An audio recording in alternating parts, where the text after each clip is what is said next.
Hello everyone, তো কেমন আছো সবাই? আশা করছি তোমরা সকলে খুবই ভালো আছো, আর তোমাদের সকলের আশীর্বাদে আমিও খুবই ভালো আছি। তো বন্ধুরা, একটু আগে বাড়ি ফিরলাম, পড়তে গেছিলাম যেহেতু, তো আবারও বেরোতে হচ্ছে। তারও একটা কারণ আছে, কি জন্য সেটা পরে বলছি, দেখতে থাকো তোমরা।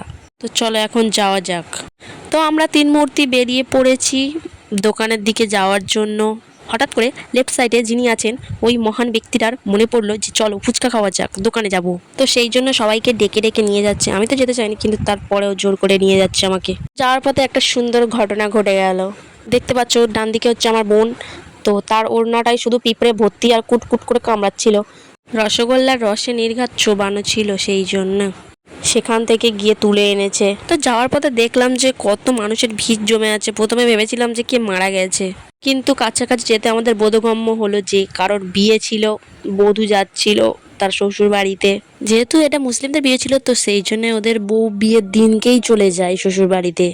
তো সে যাই হোক, আমরা তারপরে চলে এলাম বাজারের দিকে। এই হচ্ছে মন্দির, তোমরা দেখতে পাচ্ছ। তো এই হচ্ছে আমি, আর এই হচ্ছে আমরা তিন মূর্তি। কত দিন পরে আমরা তিনজনে একসাথে বেরিয়েছি, সত্যি খুবই অন্যরকম একটা লাগছে।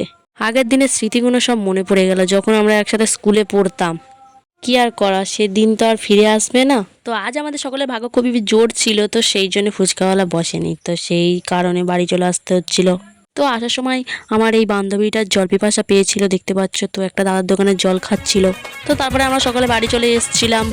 তো বাড়িতে এসে কি করব, তো সেই জন্য একটু রিলস বানিয়ে নিলাম, মনটা একটু ভালো হয়ে গেল। এখনকার জন্য তোমাদের কাছ থেকে বিদায় নিচ্ছি, আবার দেখা হচ্ছে তোমাদের সাথে।